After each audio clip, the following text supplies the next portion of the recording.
야고보서 1장 23절에 보면요. 누구든지 말씀을 듣고 행하지 아니하면 그는 거울로 자기의 생긴 얼굴을 보는 사람과 같아서 제 자신을 보고 와서 그 모습이 어떠했는지를 곧 잊어버린다라고 말씀하고 있어요. 그러니까 거울을 딱 보고 나서 내가 거울에 뭐 이렇게 뭐가 묻었네, 얼굴에 뭐가 묻었네 라고 했으면 그것을 닦아내야 되는데 뭡니까? 휙 돌았으면은 다시 얼굴에 뭐가 묻은지를 잊어먹는다라고 하는 것이죠. 이것은 마치 뭐와 같은가? 역사를 보고 역사를 통해 교훈을 배우고 나는 저렇게 살아서는 안 되겠다. 저렇게 살지 말아야지라고 결심하지만은 그것을 적용하지 않는 것과 똑같다라는 것입니다. 그래서 거울은 역사입니다. 우리 지난번에 얘기했지만 거울은 역사입니다. 성경 역사를 본복이라고 말하고 있습니다. 역사를 통해서 배웠습니다. 그런데 적용하지 않기 때문에 다시 반복되는 거예요. 이게 바로 우리의 한계입니다. 배웠는데 적용하지 않기 때문에 또다시 역사를 반복하는 것. 이게 바로 우리가 가지고 있는 한계라고 하는 것입니다. 제가 데텔 2.0이라는 책을 보니까요. 이 책에 이런 말이 있어요. 살다 보면 항상 세상은 반복이라는 것을 느끼게 된다. 9세대가 경험한 실수와 성공한 사실들을 신세대들도 똑같이 답습한다. 아무리 9세대가 자신의 경험담을 신세대들에게 알려주어도 그들은 실제로 경험해 보기 전까지는 그 경험들을 애써 무시하거나 모르고 있다. 이렇게 지적하고 있는 것을 보게 됩니다. 그러니까 뭐 그렇게 배우고 때도 또 반복한다는 거죠. 또 반복한다는 거죠.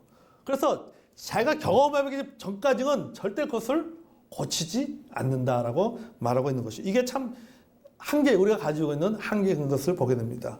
바울도 이런 사실을 너무나도 잘 알고 있었기 때문에 고린도 교회 성도들의 잘못을 지적하고 가르치기 위해서 바로 번복이라고 하는 표현을 사용하고 있는 것을 보게 됩니다. 10장에 나오죠. 앞부분에 번복이라는 표현을 사용했어요.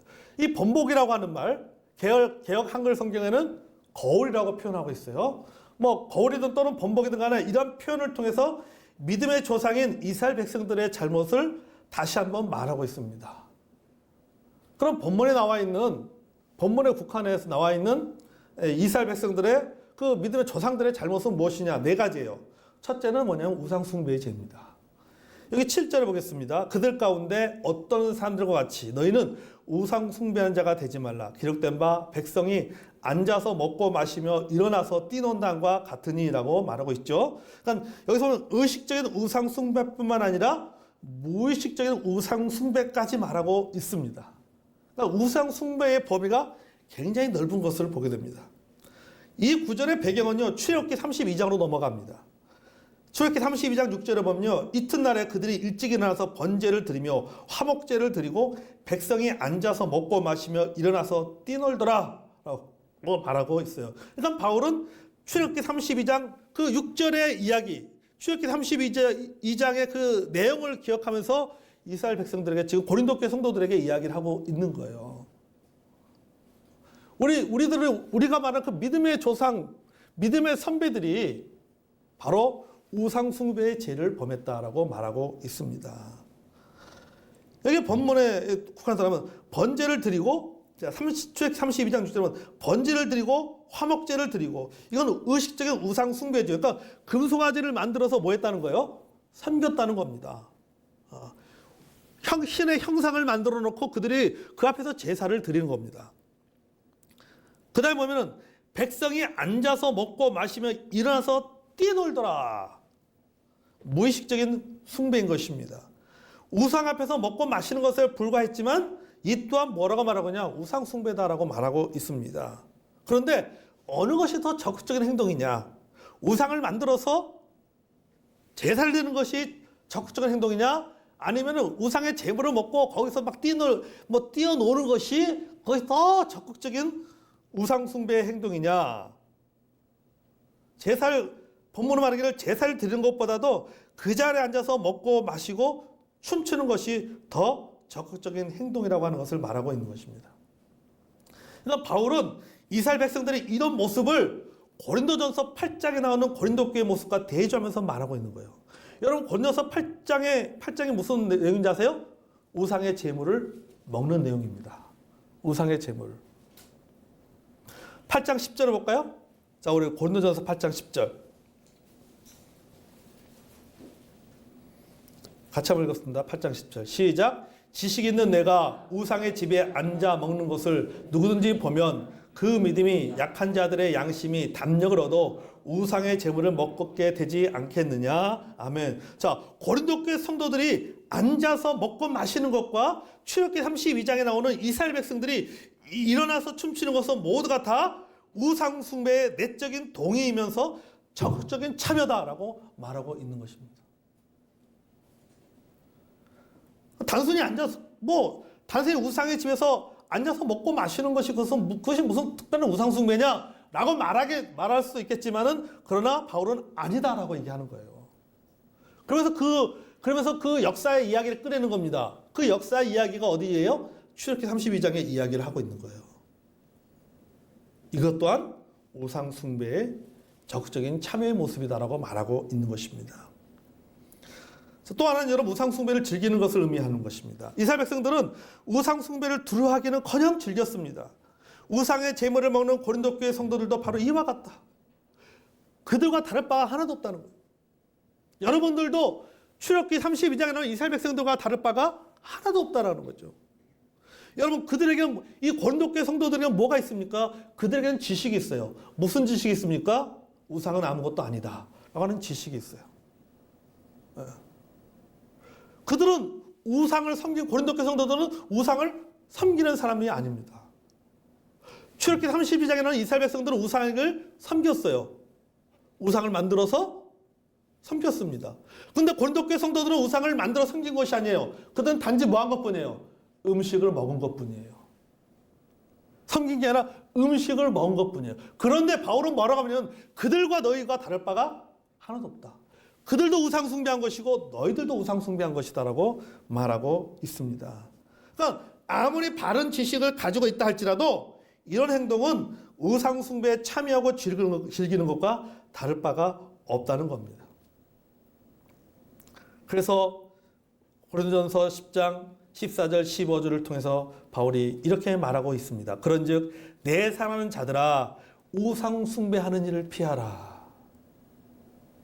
우상 숭배하는 일을 피하라고 했어. 아니 이들이 우상을 숭배합니까? 아니잖아요. 고린도 교회 성도들은요. 이들은 예수 믿고 구원받은 사람들입니다. 구약 이스라엘 백성들하고는 차원이 달라요. 이들은 그리스도로서 우상 숭배하는 사람이 아닙니다. 그런데 바울은 말하기를 그들을 향해서 우상 숭배를 피하라 이렇게 말하고 있어요. 나는 지혜 있는 자에게 말한 것과 같이 하노니 너희는 내가 이르는 말을 뭐 하라고요? 스스로 판단하라. 내가 왜 이런 말을 하는지 너희들은 지혜가 있기 때문에 스스로 판단할 능력이 있다는 거예요. 너희 스스로 그것을 판단해. 내가 한 말의 의도가 뭔지 너희들이 하는 그 행동이 무엇을 의미하는지를 스스로 판단해보라는 겁니다. 왜? 너희들은 지혜가 있지 않느냐라고 하는 거죠. 이것이 과연 우상 숭배인지 아닌지 너희들 스스로가 그것을 판단해보라고 하는 겁니다. 그러니까 최종적인 결정권을 누구한테 넘긴 거예요? 고린도 교회 성도들한테 넘긴 겁니다. 상황을 쫙 얘기해주고 이야기를 한 다음에 이제는 여러분들이 알아서 여러분들이 선택하십시오라고 지금 바울이 말하고 있는 거예요. 여러분이 각자가 있는 믿음에 따라서 여러분들이 그것을 선택하십시오라고 이야기를 하고 있는 것입니다. 여러분, 우리도요 우상 숭배자가 될 수 있습니다. 비록 우상이 아무것도 아니라 할지라도 내가 그 자리에 참석하여 먹고 마시고 즐기는 것은 우상을 숭배하는 것과 똑같다는 거예요. 그렇기 때문에 피해야 됩니다. 뿐만 아니라 우리 고린도서 8장 10절에도 아까 말했지만은 내가 그것을 하게 될 때 뭡니까? 누군가가 담력을 얻어서 뭐 하게 된다는 거예요? 쉽게 말하면 공범이 된다는 거죠. 공범을 만들 수 있다는 거죠. 와, 저 사람도 저렇게 하네. 아, 그럼 나도 할 수 있겠구나. 해도 되는구나.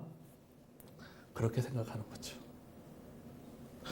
여러분 신앙생활 우리가 그것이 뭐 교회 생활이든 뭐 아니면 뭐 또 좀 폭넓게 신앙생활이든 간에 분위기라고 하는 것이 굉장히 중요합니다. 분위기. 하자 하는 분위기 되면 하는 것이고 할 수 없어라는 분위기가 되면 하려고 하는 사람도 안 하게 되는 거죠. 그러니까 똑같은 거예요. 이것도. 야, 이것에서 철저하게 지키는 분위기면 지켜나가는 거예요. 하지만은 뭐 이거 뭐 우상이 뭐 그 아무 헛된 건데 뭐 각자의 믿음이 뭐 중요한 것이지 뭐 그러면 그렇게 되는 겁니다. 그러니까 다른 말 좀 부정적으로 말하면 서로 뭡니까? 서로 눈치 보는 거죠. 눈치 보는 거죠. 눈치 보다가 하는 분위기면 하고 하지 않는 분위기면 하지 않고 이렇게 되는 것이죠. 그러니까 바울이 이것을 우상숭배의 죄라고 규정하면서 말하고 있는 것은 뭐냐면은 바울의 믿음이 있는 그 지식이 있다라고 하는 자들에게 이야기를 하고 있는 거예요. 여러분들이 그렇게 행동하게 될 경우에 뭐 한다는 겁니까? 믿음이 약한 자들도 그렇게 행동하게 된다는 거죠. 그러니까 바울은 좀 더 철저하게 더 높은 기준을 지금 제시하고 우상숭배의 더 높은 기준을 지금 제시하고 있는 것입니다. 둘째는 뭐냐면은 음행의 죄입니다. 자, 8절 보겠습니다. 그들 중에 어떤 사람들이 음행을 하다가 하루에 2만 3천 명이 죽었나니 우리는 그들과 같이 음행하지 말자. 자, 이 문제도 이 문제는 그 앞전에 고린도전서 5장에 나오는 고린도교의 중요한 문제 중에 하나가 바로 이 문제였습니다. 5장에 보면. 자, 그러면서 이 이야기의 배경을 역사의 예를 민수기 25장의 역사적인 배경을 가지고 이야기를 하고 있는 겁니다. 민수기 25장 1절을 보면 이렇게 말하고 있어. 이스라엘이 심디스에 머물러 있더니 그 백성이 모압 여자들과 음행하기를 시작하느니라. 이렇게 말하고 기록되어 있습니다. 그러니까 구약의 이스라엘 백성들이 모압 여자들과 함께 음행하는 일들이 생겼습니다. 그리고 그들은 음행으로 말미암아 하나님을 떠나게 됐고 바알을 섬겼습니다. 이 일로 하루에 2만 3천 명이 죽는 사건이 있었습니다.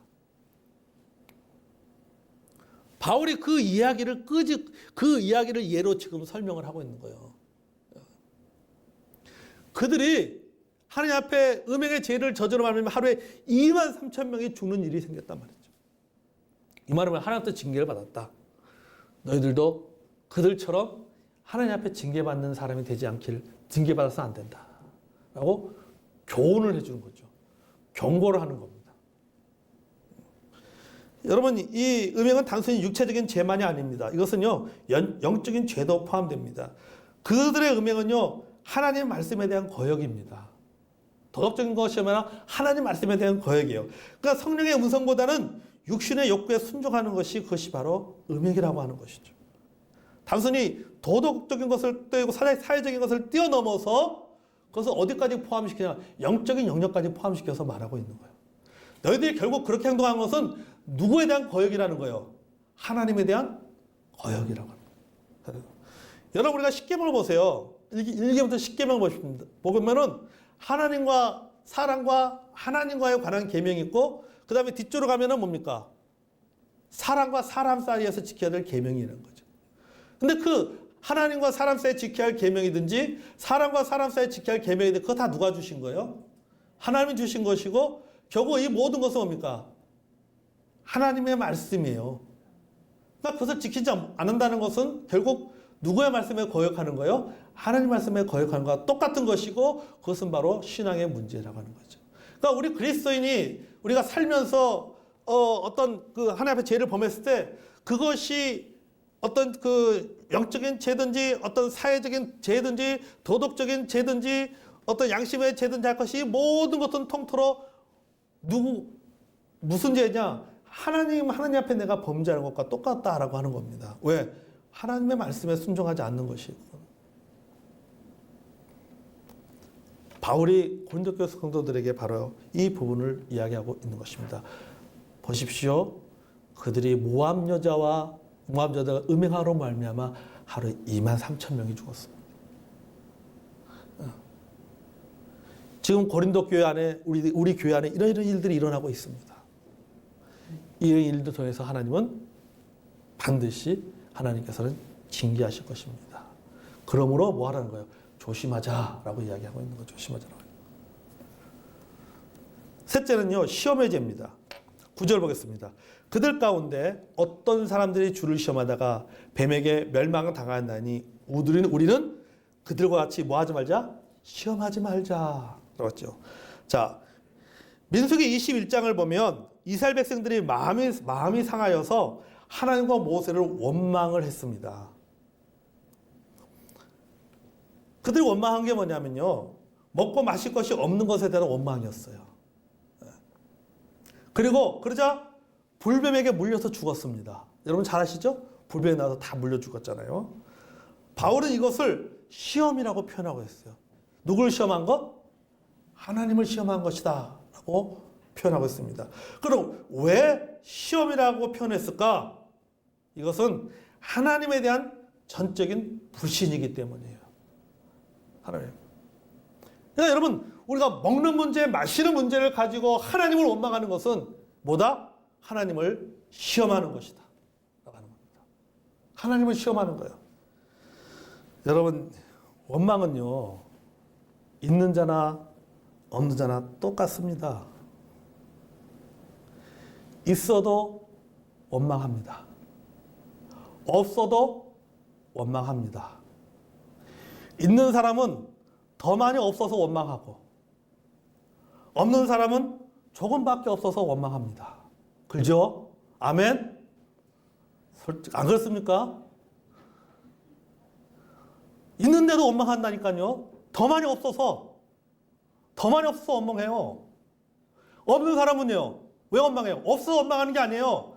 조금밖에 없어서 원망하는 거지. 그러니까 여러분, 결국 원망이라고 하는 것은요, 있고 없음의 문제가 아닙니다. 그거는 마음의 문제고 믿음의 문제입니다. 아멘? 마음의 문제고 믿음의 문제라고 하는 거예요. 그들은 원망하는 바람에 광야에 40년 동안 뺑뺑 돌았어. 40년 동안. 여러분, 바울이 왜 과거 이야기를 합니까? 역사는 반복되기 때문입니다. 반복되기 때문에 뭐 하라는 거예요? 조심하라는 거예요. 조심해야 된다. 6절을 보겠습니다. 이런 일은 우리의 본보기가 되어 우리로 하여금 그들이 악을 즐겨한 것 같이 즐겨한 자가 되지 않게 하려 함이라. 자, 우리도 이렇게 될 수 있다. 그러므로 뭐 하라는 거예요? 조심하라는 거예요. 왜? 역사는 반복되기 때문에. 조심하라는 거예요. 12절 보겠습니다. 12절 이렇게 하잖아요. 그런즉 선줄로 생각하는 자는 넘어질까 조심하라. 에이, 저는 자신이 있어요. 에이, 저는 우상숭배 안 해요. 에이, 저는 음행에 죄 안 범해요. 아, 저는 하나님 시험하지 않아요. 먹고 사는 문제 가지고 하나님 시험하지 않아요. 아, 저는 하나님 원망하지 않아요. 저는 자신 있어요. 천만의 말씀이라는 거예요. 너에게 이런 자신감이 어디서 나오느냐? 정신 차리지 않으면 너도 똑같은 일을 반복할 수 있다 라고 하는 걸 말하는 거예요. 그것을 표현한 거예요. 그런즉 선질로 생각하는 자는 넘어질까 조심하라. 역사는 반복되기 때문에 너도 그렇게 될 수 있다. 결론입니다. 누구에게 말하는 겁니까? 11절. 자, 11절 한번 읽어볼까요? 11절. 자, 시작. 그들에게 일어난 이런 일은 보기가 되고 또한 말세를 만난 우리를 깨우치게 하여 기록되었느니라. 아멘. 그렇잖아요. 자, 말세를 만난 우리에게 하는 경고야라는 거죠. 말세를 만난 우리에게 하는 경고예요. 여기서 우리가 주목해야 할 단어가 바로 말세입니다. 우리인데 어느 시점에 서 있는 우리냐면은 말세에 서 있는 우리예요. 말세에 서 있는 우리. 여러분, 우리는 말세를 살아가고 있습니다. 말세가 어떤 때냐? 마귀가 배고픈 사자처럼 이 믿는 자들을 영적으로 무너뜨리기 위해서 강력하게 활동하는 시기입니다. 여러분, 저는 마귀가 말세를 살아가는 우리들의 믿음을 무너뜨리기 위해서 다양한 방법으로 공격해 옵니다. 먹고 사는 문제로 또는 성적인 문제로 하나님에 대한 불신의 문제 등 등등 멀티로 공격해 오는 거예요. 멀티로. 여러 가지 다양한 영역을 통해서 공격해 옵니다. 이 말은 뭡니까? 내가 모든 영역이 다 강한 게 아니에요. 어떤 부분은 내가 강할 수 있어요. 내가 먹고 사는 문제는 강할 수 있어요. 그렇지 않으면 우상 숭배하는 일은 약할 수가 있어요. 우상 숭배하는 일은 절대 없어요. 그러나 하나님을 원망하는 일에는 약해. 내가 먹고 사는 문제를 하나님이 시험하지 않아요. 우상 숭배하지 않아요. 내가 어떤 성적인 저희도 범하지 않아요. 하지만은 하나님을 원망하는 일에서는 약할 수가 있는 거예요. 다양한 방법을 통해서, 다양한 채널을 통해서 사탄은 공격해오고 있다라고 하는 것입니다. 그럴 때는 뭐 있어야 돼요? 깨어 있어야 합니다. 아멘.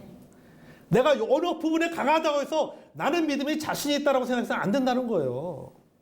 그 부분 강할 수 있어요. 예를 보세요. 나는 절대 예배에 빠지지 않고 나는 교회 와서 최선을 다해서 헌신하고 섬길 수 있습니다. 하지만 다른 영역에 있어서는요, 굉장히 약한 부분이 있을 수 있어요. 그렇잖아요. 굉장히 약한 영역이 있을 수 있어요. 그럼 사탄은 뭡니까? 그 부분을 치고 들어오는 거예요. 그걸 치고 들어 다른 것까지 무너지게 만든다는 겁니다. 그렇기 때문에 몇 가지 내가 잘한다라고 하는 것을 가지고 그것을 가지고 내 믿음의 자신감을 가져서는 안 되는 거죠. 그렇기 때문에 뭐 해야 됩니까? 깨어야 있어야 된다. 베드로전서 4장 7절 말씀입니다. 만물의 마지막에 가까웠으니 그러므로 너희는 정신을 차리고 근신하여 기도하라. 아멘. 정신을 차리고 근신하여 기도하라. 왜? 역사는 반복이라는 형태를 띠고 있습니다. 그렇기 때문에 실수를 되풀이지 않기 위해서 우리는 역사를 공부하는 거예요. 그 역사가 우리가 뭘 말해주고 있는 것입니까? 바울이 우리가 뭘 말해주고 있는 것입니까? 너희는 정신 차리고 근신하라. 깨어있으라. 말하고 있는 거예요. 마귀가 우는 사자같이 우리 믿는 자를 삼키기 위해서 강력하게 역사하고 있다. 이렇게 말하고 있는 것입니다. 한동안 우리 한국교회에 그 이슈가 됐던 책이 하나 있습니다. 그게 뭐냐면 강하게 흐르는 저주를 끊으라라고 하는 책입니다. 굉장히 이게 유행하던 시절이 있었어요. 이 책의 안에 내용은 이런 내용이에요. 대략 부모의 저주를 자녀들이 물려받는다는 내용입니다. 하나님께서 그 부모를 저주했는데 그 저주가 그 부모 대에 끝나는 것이 아니라 그 저주가 그 자녀 대에도 흘러내려간다는 거죠. 여러분, 물론 이 책은요, 굉장히 이단적인 요소가 많이 있는 책입니다. 그래서 책의 상당한 부분에 있어서 많은 신학자들이 이 책에 대해서 상당히 많이 비판을 합니다. 그러나 이단적인 요소를 떠나서 가만히 이렇게 생각해 보면 저는 그렇게 생각해요. 뭐냐면은 어떤 신학적으로 상당히 많은 문제가 있고 이단적인 요소가 있지만은 분명한 것은 뭐냐면은 부모의 행동, 그것이 긍정이든 부정이든 간에 이 부모의 행동이 자녀들의 삶에 영향을 주는 것은 사실입니다. 그렇다면 무슨 영향을 줘야 되는 거냐? 긍정의 영향을 줘야 된다는 겁니다. 아멘.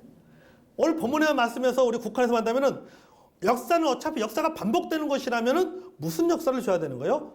긍정의 역사를 줘야 됩니다. 아멘. 긍정의 역사를 줘야 되는 거예요. 부정의 역사를 통해서 교훈을 받게 하는 것이 아니라 긍정의 역사의 내용을 통해서 교훈을 받도록 하는 것이 중요하다는 겁니다. 아멘. 그러기 위해서는 뭐 해야 돼요? 내 대에서 우상숭배의 죄를 끊어야 된다. 음행의 죄를 끊어야 된다. 하나님을 시험하는 죄를 끊어야 된다. 원망의 죄를 끊어야 한다는 것입니다. 그것이 내가 살고 우리 후대가 사는 길입니다. 아멘. 자, 따라서 역사는 반복된다. 네. 역사는 반복된다. 그렇다면 부정의 역사가 아니라 긍정의 역사, 축복의 역사를 물려주는 저 여러분이 되기를 원합니다. 아멘. 그러기 위해서 우리가 선대의 역사를 통해서 교훈을 받은 것, 그것을 잘 지켜나가는 저와 여러분이 되기를 원합니다. 아멘. 여러분, 요새는 사람들이 검색을 참 잘해요. 그렇지요? 검색을 잘합니다. 요새는 우리 그런 표현을 쓰더라고요. 우리가 하늘에는 하나님이 있고 인터넷에는 네비신이 있다고, 그러니까 네이버신이 있다는 표현을 써요. 그래서 어디서 뭐 검색하면 뭐든지 다 찾을 수 있어요. 그렇죠? 얼마나 많은 정보들이 모르는지. 근데 우리 믿는 사람들은요, 여러분, 많은 사람들이 검색에서만 머무릅니다. 검색에서 머물러요. 여러분들 검색에서만 끝나면 안 돼요. 따라오세요. 검색하지 말고 사색해야 됩니다. 검색을 하고 그 검색을 통해서 배워야 돼요. 근데 우리는 믿는 사람 한 단계 더 나가야 돼요. 따라했습니다. 검색하지 말고 사색하자. 사색하지 말고 묵상하자. 아멘. 그걸 내 마음에 새겨야 되는 거예요.